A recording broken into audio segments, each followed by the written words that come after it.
Bonjour, bonsoir la famille. Botinamino biskana sobozali. J'espère que tout le monde va bien. Biso toza bien ngulu na nzambe azobatela.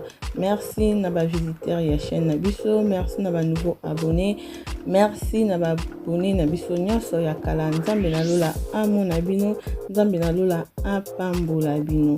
Merci et voilà, na profiter na occasion oyo pona koyeba na ko répondre na bandeko oyo ba poser biso ba question. Na ba vidéo oyo euti koleka na koloba boye pona kozwa vraiment ba information na deep esenge na biso ko visiter ba docteur ya famille nutritionniste bango pena baza vraiment mieux placé ya ko répondre na ba question oyo toko kozana nango ebele et na réseaux sociaux ndenge eza boye eza na ba advice ya ndenge na ndenge bandeko. Quand tozo zwa biloko oyo vraiment zo concerné ba santé na biso, we must be careful where tozo zwa ba information parce que ba information mususu soki tozo zwa yango et que biso moko toza na ba recherche personnelle te eza biloko mususu oyo koki konuire na ba santé na biso. Alors vraiment toza attention, tout ça la attention na ba place nini tozo zwa ba information oyo ezo concerné ba santé na biso. Alors bandeko bo hésiter te pour na kozwa vraiment plus d'informations, bo hésiter te ko visiter ba docteur ya famille, ko visiter ba nutritionniste, bango baza vraiment mieux placé ya ko pesa biso more information. Alors na ko répondre boye tangawizi déjà yango moko ndenge eza boye eza anti-inflammatoire. Ok, tangawizi eza anti-inflammatoire ndenge eza boye tangawizi yango moko edaka biso vraiment na makambo ebele na kopesa moi quelques exemples. Tangawizi ndenge eza boye yango moko eza bien edaka biso na ba moment difficile o to komi na yango na benga ba moment difficile parce que ememela biso ba mipepe ebele ba virus ebele. Alors na malili na temps o to na yango ya malili oyo edaka biso vraiment makasi esunga biso na kosu esunga biso na bangine esunga biso na ba grippe. OK, alors eza wana pe ezo aider biso pona digestion bato oyo baza na difficulté ya digestion tangawizi eda biso na digestion et ezo aider biso na makambo etali mikongo passe et tout. Vraiment ce que vous allez recherche beaucoup mona yango eza anti-inflammatoire ezo aider biso na ba problème ebele voire vraiment na temps oyo tokomi nango ya malili boye ezo aider biso edaka biso makasi edaka makasi mpona bandeko oyo baza na problème ya digestion. Et bandeko oyo atunaki biso mpona problème ya miel ke soki oza diabétique est-ce que ko komela miel ndeko na koloba boye bandeko na koloba boye po eza mutu moko te bandeko na ngana koloba boye soki bapekisa yo complètement likambo oyo etali sukali même miel kosalela te. Donc soki bapekisa yo vraiment complètement likambo etali sucre même miel kosalela yango te toyeba na kobatela ba santé. Merci beaucoup. Voilà bandeko awa toza na tangawizi na biso tozongi vraiment na jus na biso ya tangawizi oyo eza simple et facile ya kosala. Alors pour na jus na biso ya lelo toza na besoin ya tangawizi na biso yango moko, toza na besoin ya miel, toza na besoin ya citron na biso, mais oza obligé ya kosalela miel te soki oza na problème ya makambo oyo etali sucre.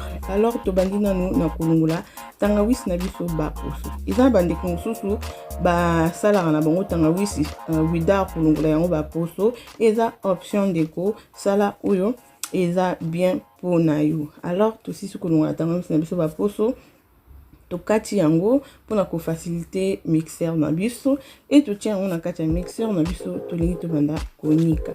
Et voilà awa naza na mai nanga eza 400 ml ya mai. Donc mesure ya mai nanga na tie na tangawizi eza 400 ml ya mai, mais ezo dépendre na quantité ya tangawizi oyo kosala yango nde ko déterminer quantité penini ya mai oyo kotia ezo dépendre pe est-ce que olingi tangawizi no eza makasi olingi yango eza la léger ezo dépendre. Donc voilà ndenge tolobi ezo dépendre soko olingi eza makasi eza la léger ezo dépendre na yo ndenge yango nde okoyeba ke otia mai na yo ezala na quantité nini. Voilà, awa tokomi na étape oyo tolingi to filtrer tangawis na biso. Alors bandeko, pona ko filtrer tangawis na yo, soki ozosalela passoire, eza très important kozala na passoire moko oyo eza na ba madusu ya mike mike. Eza na madusu moko ya mike oyo babengaka ba misu ya mike pona ezala te ke ntango ozo filtrer tangawis na yo ba misisa ya tangawis ekita na kati ya jus na yo. Voilà, eza très important kozala la passoire oyo eza na ba misu ya mike mike comme bozomona wana. Nazo filtrer jus nanga. Soki oza na machine oyo esalaka jus, okoki pe kosalela yango. Voilà, tozo filtrer jus na biso. Nga na filtraka jus nanga toujours deux fois pona ba oyo bazwaka occasion ya kotala ba video nanga, na filtraka yango deux fois. Ezo dépendre na yo, okoki ko filtrer 3 fois, 4 fois, 5 fois. Ça dépend kaka ndenge omoneli, menga deux fois ezaka déjà c'est bon. Pour omoni deuxième fois, ebimisi juste misisa moko ya miki. Et voilà. Awa tosilisi ko filtrer jus na biso, tokomi na étape oyo totia miel na biso. Voilà bandeko, juste rappel susu muke bandeko, soki oza na problème oyo etali diabète bapekisa complètement sukali kotia yango miel te, donc kotia yango miel te. Awa nazosalela 3 cuillères ya table ya miel. Voilà, et natie 3 cuillères ya table ya miel. Donc wana eza ndenge na lingaki ezalela. Donc voilà, totie miel na biso.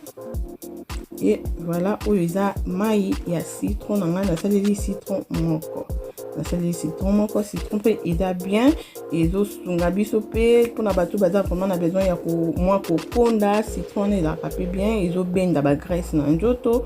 Donc eza bien, to baloli tozo balola vraiment. Soko saleli miel, il faut ko balola yango très bien parce que miel ekangamaka na se, donc faut ko balola yango bien pona miel na yo esangana très bien. Voilà, tozo continuer toujours ko balola pona to s'assurer vraiment que miel na biso ebaluki vraiment très bien.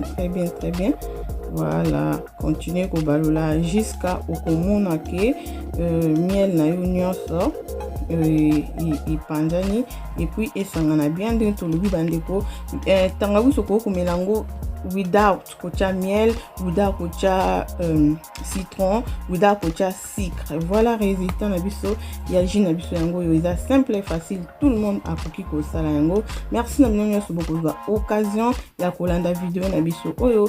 Nzambe na lola ayebana ko pambola bino bolimbisi pona bandeko oyo bakomona ke tolobi mabe, soki monoko ebeti mabaku bolimbisa biso toza bato. Merci et tokutani na mbala ya sima. Bye.